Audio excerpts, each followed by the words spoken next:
Today we'll see rhetoric and argumentation as strategy for conducting political discourse analysis. In the beginning, I'll just introduce rhetoric and the classical rhetoric specifically and see how this might work for analyzing certain text, maybe spoken or written.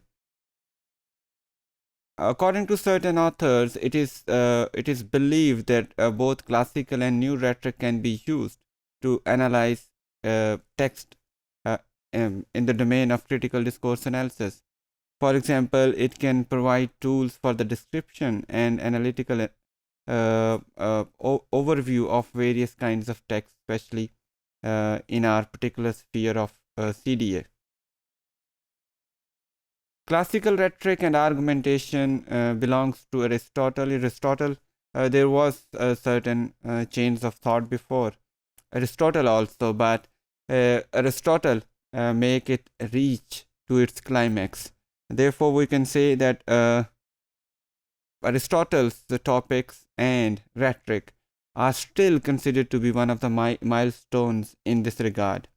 Whereas after Aristotle and later on, especially the contemporary rhetoric, focused more on stylistics, and it has been now narrowed down to some kind of a linguistic play to convey a certain message in an emphatic manner. Whereas the traditional logic and rhetoric was focused more on argumentative side of language use. Aristotle described rhetoric as some kind of monological counterpart of dialectic. He defines dialectic as an art of philosophical disputation.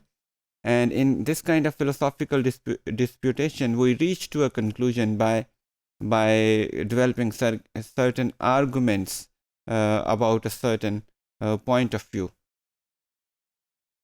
That is why Aristotle defined rhetoric as an ability to see the available means of persuasion, how we can develop certain arguments in order to persuade the audience. And in order to persuade the audience, there can be three kinds of proofs which may be used. For example, we have logos, which is proved by the arguments presented in a speech. We have ethos, which is based on the credibility of the speaker who is saying that, who is conveying that message, that also would have a bearing on the overall message. Then we have pathos, which is proof by emotional disposition of the audience, or in what ways an audience to which an argument is being presented is emotionally charged, what kind of feeling they are going through, or what kind of feeling the speaker has been able to evoke in the audience. That's very important, and that can serve as a proof to convince the audience, and that can enable a good speaker to develop his or her rhetoric also.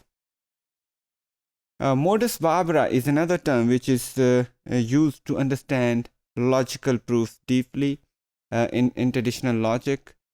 In order to explain this further, we can look into an example. You can look at the screen and you can see if we have an example like all A's are B and all B's are C. Therefore, we can conclude that all A's are C's. To put it in more general terms, we might say that all human beings are mortal and all Greeks are human beings. Therefore, all Greeks are mortal. However, Aristotle also insisted on the possibility to argue of both sides of a controversial issue, which is quite unique to dialectic and rhetoric.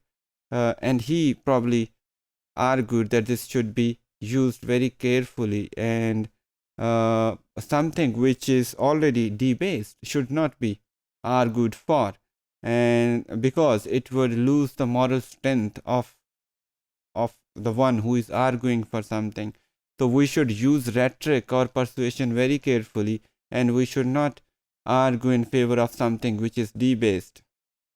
Aristotle optimistically assumes that ultimately truth will prevail if we follow this moral path and do not argue for something which is debased. We probably would reach to truth someday.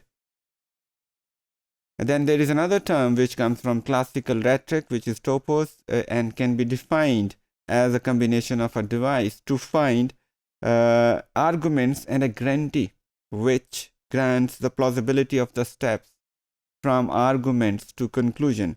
How we can reach to a conclusion based on certain arguments. This is what is covered by topos.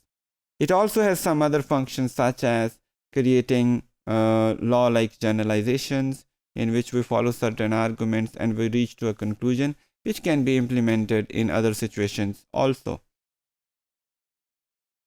In order to look at the double function of the topos, Aristotle recommends to look at the positive or negative effects or consequences of an action. For example, there could be a formula of looking at good and bad consequences of a certain action. For example, there could be a good C1, C2 or C1 consequence of an action, and there could be negative CN1, CN2 consequences of the same action. So a good argument maker should or speaker should look for both positive and negative consequences of an event. Arguments later on based on this kind of arguments are developed in our daily conversation also, and by some authors later on they were called pragmatic arguments also. Aristotle basically focused on rhetoric as a theory of plausible argumentation, how some concrete, workable, understandable arguments can be raised. Therefore, he has considered certain other stages of speech production also, which he considers are important. For example, formulation of a message or a rhetoric or style, the way it is being delivered to the audience is also very important. So rhetoric is not only a combination of words, rather it also involves the way that combination of words or phrases is conveyed to the audience.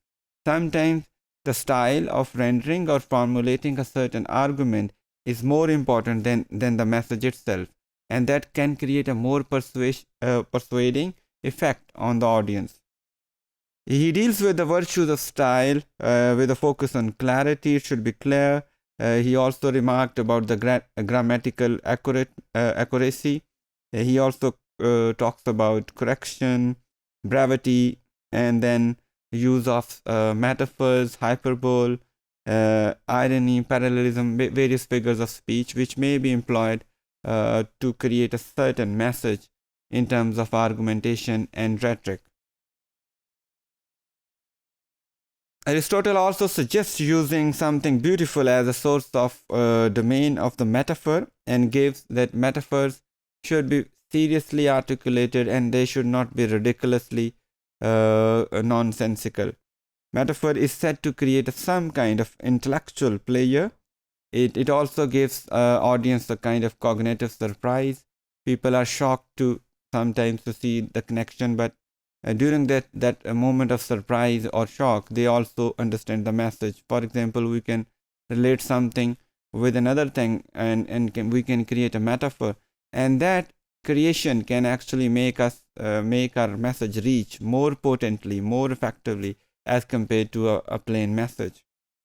In this regard, we can see that comparing stubble with an old age can be an effective metaphor, because both have a genus in things that have lost their bloom. Therefore, according to Aristotle, metaphor is not merely a kind of stylistic embellishment, but also has a cognitive dimension, because it gives people to think about something. It's not just embellishment or decorative material. Rather, it makes people think about two different things and their connections, and then the effectiveness of the message can emerge. As far as style and figures of speech are concerned, they in classical rhetoric, a trichotomy of styles has been focused upon. For example, there could be a grand or magnificent style, there could be some kind of mediocre or moderate style, and there could be some kind of simple or humble style. These styles work in different ways in different situations, and good speaker is always a good employer of these styles. He knows that which style might work more effectively in which situation. For example, in some situation, it's the simple or moderate style which would work more effectively than the grand or magnificent style. So a lot of rhetoric not only lies in the combination of beautiful words or persuading words, but it also lies in the way or the style the message is being conveyed by the speaker.